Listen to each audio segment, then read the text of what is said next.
en el esfuerzo que hizo el presidente Pastrana, también con las FARC, en la época del Caguán, a fines de los 90 y comienzos de los 2000.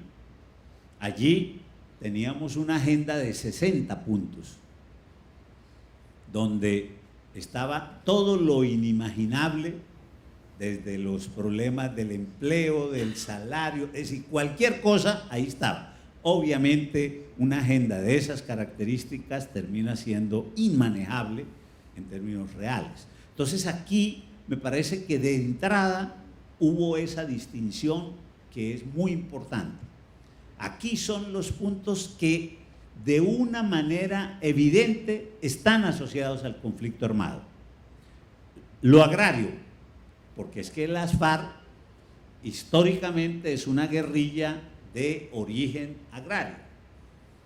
Su primera generación, si se quiere, es una generación de campesinos, la generación de Marulanda y demás, que en sus inicios eran parte de lo que en la historia colombiana llamamos guerrillas liberales, del periodo de enfrentamiento entre liberales y conservadores.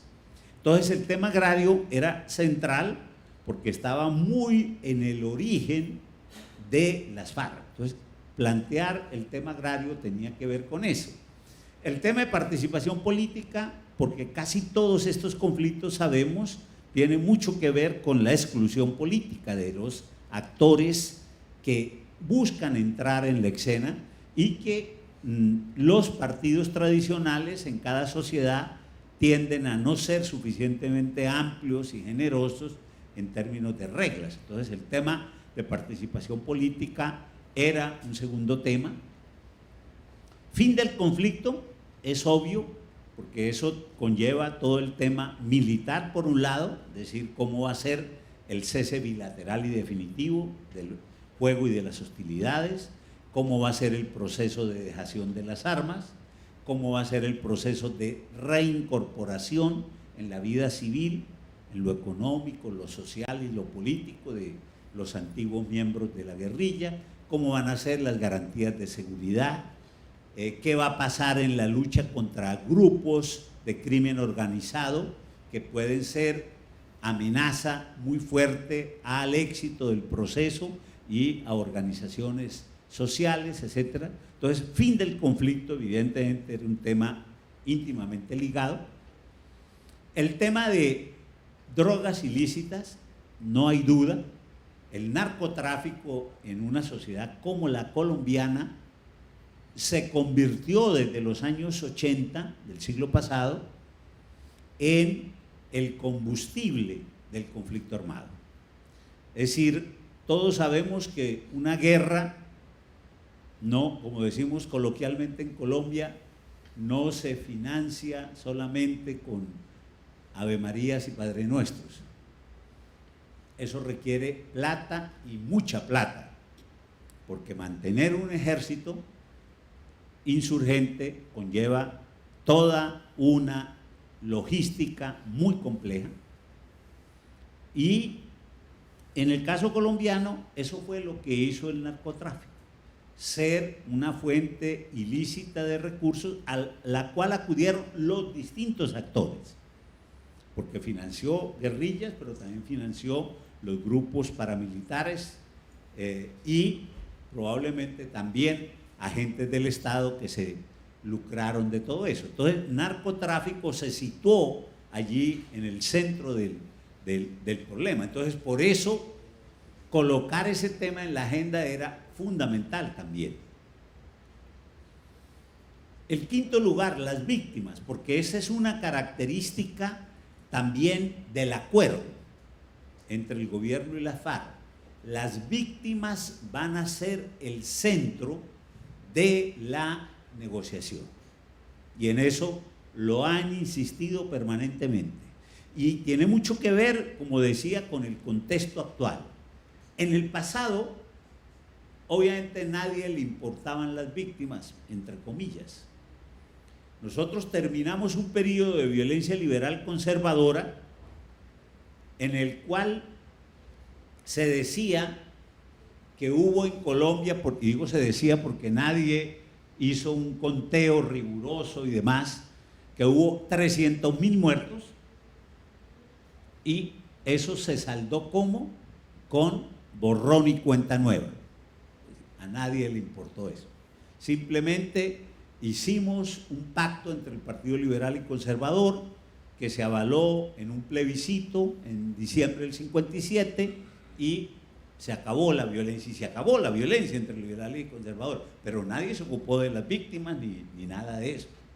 Después también las negociaciones con el M-19, con el EPL, la guerrilla indígena Quintín Lame y otra pequeña guerrilla a finales de los 80 se saldaron con amnistía sin indulto y nadie se ocupó de las víctimas, porque era lo propio de ese momento. Hoy día no es posible internacionalmente que las víctimas no sean centrales. Entonces, el acuerdo considera que las víctimas son actores centrales en el proceso y la reparación de las víctimas es uno de los objetivos fundamentales en esa dirección. Cuando yo les daba la cifra que les di ahora, 7,5 millones de víctimas, reparar eso es una empresa de una magnitud indudablemente grandísima y extraordinaria. Claro, probablemente no significa que a todas hay que darles X cantidad de plata, porque muchas de esas víctimas, más que plata, probablemente lo que quieren son reparaciones simbólicas.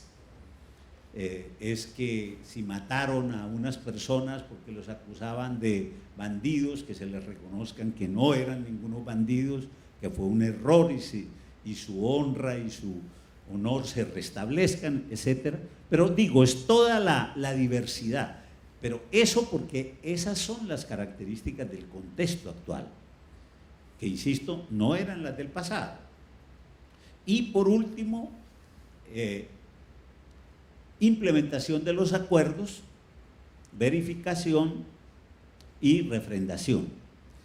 Y en eso es muy importante varias cosas. Primero, porque implementar los acuerdos es una cosa muy compleja. Ayer le decía con admiración al ministro Santamaría que esa es de las cosas que tenemos seguramente que aprender de las vicisitudes que ya ustedes vivieron.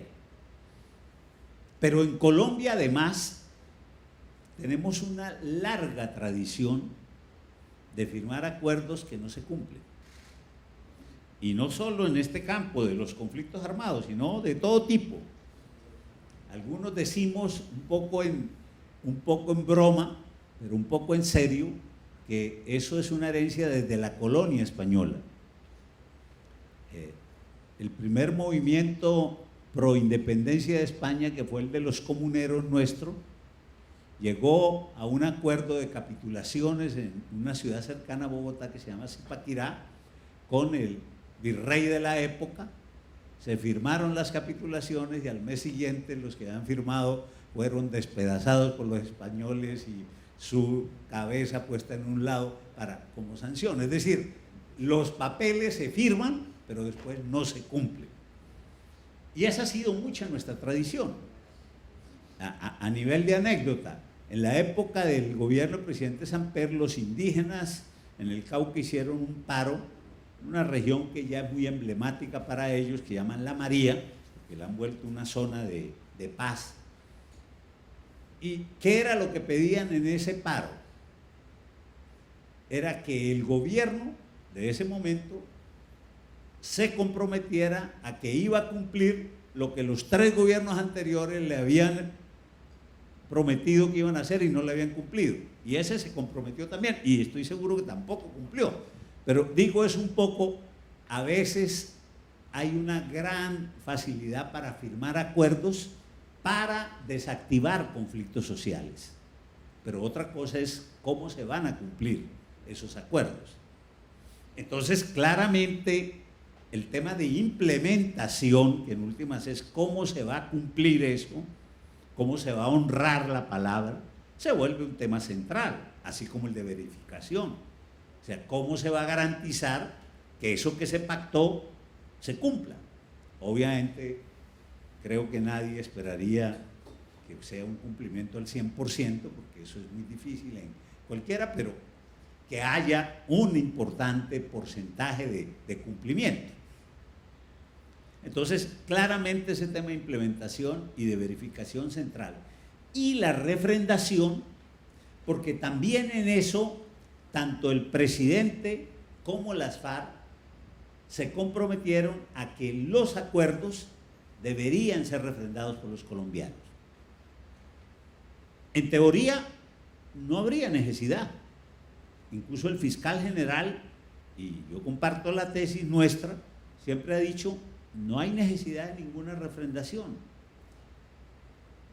Legalmente no hay necesidad, pero políticamente sí.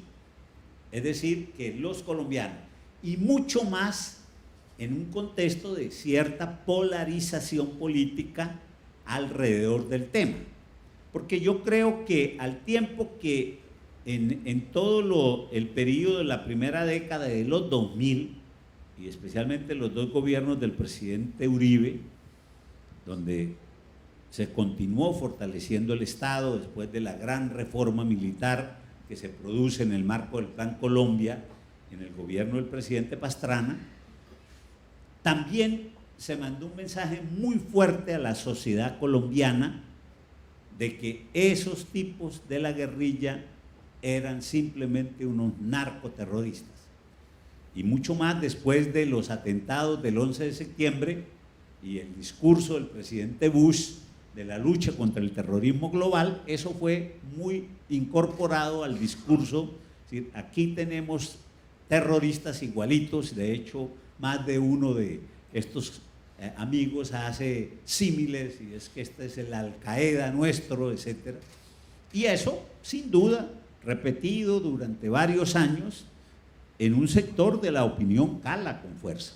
Entonces, no es tan sencillo como podría ser en los 80 del siglo pasado, donde todavía había ese cierto hálito de guerrilleros a los Robin Hood, etcétera. No, era para un sector de la sociedad unos terroristas, unos traficantes de droga, y entonces, ¿por qué había que negociar con ellos? ¿Qué? Entonces, todo eso explicaba la importancia de la refrendación de los acuerdos. Es decir, que políticamente la mayoría de los colombianos digan, sí señor, estamos de acuerdo con esos acuerdos. Y por eso está incluido en ese punto. Ese es uno de los temas que todavía no está decidido. Las FARC desde el comienzo ha dicho que el mecanismo de refrendación para ellos es una nueva asamblea constituyente, probablemente haciendo un símil que es discutible, porque terminadas las negociaciones del 89-90 con el M-19, hubo una asamblea constituyente en Colombia que nos permitió modernizar nuestra centenaria constitución. Pero allí lo que hubo fue la confluencia de varios fenómenos, especialmente todo un periodo de narcoterrorismo del cártel de Medellín, que impulsó todo un terrorismo en la sociedad colombiana. Tuvimos en el gobierno del presidente Barco 4 candidatos presidenciales asesinados por estos grupos narcoterroristas ligados a las mafias del narcotráfico, del cártel de Medellín, etcétera. Es decir, una situación compleja, una institucionalidad que no respondía, y todo eso confluyó en ese proceso constituyente del 91. Probablemente las FARC trata de hacer una cierta asimilación del periodo para decir aquí también que terminemos en una constituyente, pero obviamente allí hay características distintas, es discutible. Pero bueno, ese es lo que ellos han venido planteando y han venido argumentando, aunque el tema todavía en la mesa no lo han discutido. El gobierno, después de mirar varias opciones, al comienzo pensó en una figura de referéndum, finalmente optó por la vía de un plebiscito. Se aprobó ya en el Congreso de la República la ley para convocar un plebiscito. En este momento, esa ley, que en nuestra legislación es lo que llamamos una ley estatutaria, y por lo tanto requiere control previo de la Corte Constitucional. Entonces, en este momento está en la Corte Constitucional para su validación, pero de eso todavía en la mesa no se han puesto de acuerdo, pero estoy seguro que van a ponerse de acuerdo. No va a ser fácil, porque como vemos son dos posiciones bien distantes, el gobierno plebiscito, las FARC constituyente, pero los seres humanos siempre tenemos creatividad y siempre podemos encontrar fórmulas que acerquen. Entonces, como vemos, son 6 puntos muy ligados a el conflicto armado. No se está planteando el problema de la vivienda, no se está planteando el problema de la salud, no se está planteando lo que diríamos la agenda del desarrollo de la sociedad. Porque esa es una agenda que con o sin conflicto armado la vamos a tener que seguir desarrollando, vamos a tener que hacer el esfuerzo cada vez de tener una sociedad con mayor inclusión, donde los derechos dejen de ser retórica y sean realidades para todos, etcétera. Pero eso no tiene exactamente que ver con el conflicto, eso es una agenda propia de la sociedad. Y en ese sentido, entonces, allí se estableció esa distinción que me parece importante.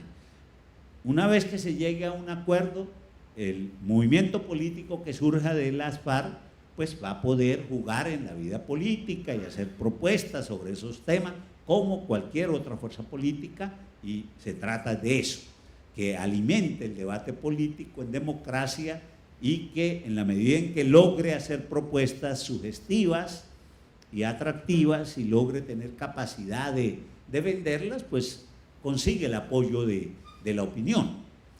Si no lo logra, pues desafortunadamente no va a poder ser gobierno. Sobre 4 de esos temas ya hay acuerdos. El punto agrario, que fue el primero, el de participación política, que fue el segundo, el tema de drogas ilícitas, que fue el tercero, y el de víctimas, que se firmó el 15 de diciembre pasado. Quedan 2, que son los que la mesa empezó a abocar esta semana. Pero, claro, empezó a abocar es un decir, porque ya venía trabajándose en un mecanismo que la mesa empezó a utilizar hace año y medio, que fue la creación de subcomisiones. La primera de ellas fue justamente, como les decía, la subcomisión de género, que fue una solicitud de las mujeres de la delegación del gobierno y de la delegación de las FARC, y con el apoyo de ONU Mujeres. En ese momento todavía estaba terminando su mandato la presidenta Bachelet como directora de ONU Mujeres y animaba mucho este tema, y se creó esa subcomisión que ha venido trabajando en la idea de darle esa mirada de género a los acuerdos. Y claro, en las realidades del mundo de hoy, ya cuando hablamos de género no solo estamos hablando de hombres y mujeres, también vamos a tener que considerar, como así lo ha hecho la mesa, todo ese otro universo de lo que llamamos las comunidades LGBTI, que también son una realidad, aunque minoritaria, pero una realidad que en una sociedad moderna hay que tenerla en consideración. Entonces, todo eso se está mirando en esa subcomisión de género, es decir, cómo esos acuerdos incorporan, no simplemente, como yo he dicho, ponerle las y los a cada cosa, porque algunos podrían pensar de manera un poco simplista que el tema de género es eso. No, es que efectivamente los acuerdos reflejen esas realidades. Luego, la segunda subcomisión que se creó fue la subcomisión técnica militar, que la preside por el lado del Estado el general Javier Flores, que es el era el jefe del Estado Mayor Conjunto, es decir, el segundo en la línea de mando en las fuerzas militares, y 6 generales de todas las fuerzas que para el caso fueron fundamentalmente generales de inteligencia, ejército, fuerza aérea, armada, ejército, policía, que han venido con 6 jefes de las FARC trabajando ese tema específico de orden técnico militar, como es el del cese del fuego de las hostilidades, como es el tema de localización de fuerzas, como es el tema de dejación de armas. Entonces digo, la mesa va a empezar a abocar esos temas, pero decía, no lo empieza de cero, porque ya hay una subcomisión que lleva 1 año trabajando propuestas. No hay acuerdos porque, entre otras cosas, esa subcomisión no tiene como mandato construir acuerdos, sino llevarle a la mesa propuestas para que sea la mesa principal la que defina los acuerdos. Luego se creó la subcomisión jurídica que les mencioné, que está compuesta por 6 destacados abogados, que es la que se ha ocupado de mirar ese tema jurídico, y ese mecanismo entonces de comisiones accidentales ha sido un mecanismo que ha sido de utilidad. Pero de cada uno de esos acuerdos, de esos 4 acuerdos que ya han cerrado, obviamente hay salvedades de cada punto, que en total son cerca de 40. Algunas de ellas muy seguramente van a ser constancias que dejan como anexos ambas partes, porque no va a ser fácil quizás ponerse de acuerdo, pero otras sí van a tener que tomar decisiones. Por ejemplo, temas sin resolver. En el campo de la Jurisdicción Especial para la Paz, que es todo un sistema de justicia, implica nombrar 24 magistrados que van a tener las mismas calidades que un magistrado de la Corte Suprema. Incluso se prevé la posibilidad de que puedan participar magistrados internacionales. De hecho, Alemania está planteando que podrían ellos eventualmente nombrar algún magistrado que fuera también parte de allí, de la Corte alemana, y seguramente eso pueda darse, de algunas cortes como magistrados transitorios que colaboren. Pero todavía no está definido cómo se van a nombrar los magistrados. Punto complejo. Porque, claro, alguien podría decir, se los van a nombrar por mitad. 12 nombra el gobierno, 12 nombra la FARC, entonces alguien podría decir, ¿cómo así? Que los que fueron los que produjeron las víctimas van a nombrarse sus propios jueces para que lo juzguen. Entonces, evidentemente eso no tendría ninguna legitimidad. Entonces, la mesa tiene que definir un mecanismo ajeno a ella, que sea el que nombre esos magistrados y le dé toda la legitimidad a ese sistema. Eso todavía está pendiente. Algunos hemos propuesto, algunos han dicho probablemente algunas universidades podrían cumplir ese papel a través de mecanismos de concurso público. Bueno, es decir, habrían muchas opciones, pero ese es un tema que la mesa. También está definida una comisión de la verdad, pero tampoco está todavía definido el mecanismo de cómo se van a nombrar los miembros de la Comisión de la Verdad. De nuevo, la idea es, no pueden ser que los protagonistas de la guerra sean los que ellos nombren a los miembros de la Comisión de la Verdad. Entonces, eso para decir, hay puntos de esos acuerdos que todavía están por definir, que están pendientes, que por supuesto pueden ser tan complicados como se quiera o tan sencillos como se quiera, digamos, porque siempre hay opciones de múltiples mecanismos y demás. En este momento, entonces, la mesa empezó el último punto. Ahora, un mecanismo que adoptó la mesa desde el comienzo es que una vez empezaba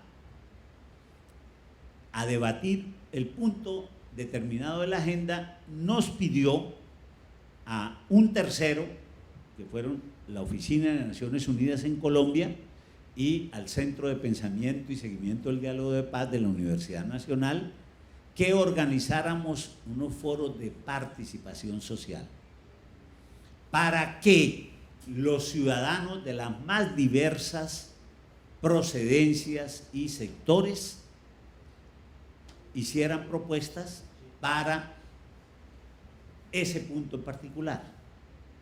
Naciones Unidas y nosotros, nuestra tarea no era hablar, esos no son foros para nosotros hablar, nosotros allí somos notarios, simplemente para recibir lo que todas las propuestas se hagan, organizarlas, sistematizarlas y llevárselas a la mesa. Había de anécdota, el primer foro, por ejemplo, que fue el del desarrollo agrario, que nos tocó, por supuesto, por la época, en un periodo, nos lo pidieron con 20 días de plazo, organizar un foro de 1.200 personas. Los que hayan organizado eventos saben lo complicado que es eso. 1.200 personas procedentes de los 32 departamentos del país, que recogieran toda la pluralidad de la sociedad, empresarios, sindicatos, negros, indígenas, afros, jóvenes, organizaciones de derechos humanos, organizaciones de víctimas, es decir, toda la diversidad. Obviamente eso es una tarea de marca mayor. Y teníamos luego otras 3 semanas hecho el foro, o sea, 6 de enero teníamos que entregar a la mesa los resultados del foro. Efectivamente, el 6 de enero les llevamos a La Habana y al gobierno en Bogotá 14 tomos de propuestas, porque igual van en duplicado exactamente igual para las 2 delegaciones del foro. Del de víctimas, por ejemplo, que ya no fue uno, sino 4 foros, 3 regionales de 500 personas cada uno y uno nacional de 1.200. Allí le llevamos a la mesa 47 tomos a cada delegación de propuestas. Eso para decir, evidentemente, las delegaciones han tenido mucho trabajo. Más allá de cierta propaganda que puedan decir que es que están en La Habana tomando mojito y demás, no. Evidentemente el trabajo es un trabajo bien complejo. Claro, son delegaciones grandes, porque cada delegación hoy día tiene casi 50 miembros. Una cosa son los plenipotenciarios, pero tiene todo un equipo de asesores que trabajan y demás. Y de allí, en buena medida, se han venido derivando las propuestas que se materializan en los acuerdos. Entonces, ahora, el viernes pasado nos acaban de pedir el último foro, también las Naciones Unidas de nosotros, por eso estamos entrando también en esta, pero además nos lo piden en 2 semanas, cosa que estamos ya discutiendo con la mesa, porque sabemos que ellos tienen plazos de tiempo, pero digo, es un mecanismo muy importante de participación de la sociedad, además de, como les decía ayer en la charla que tuve con el grupo de amigos, de otro mecanismo adicional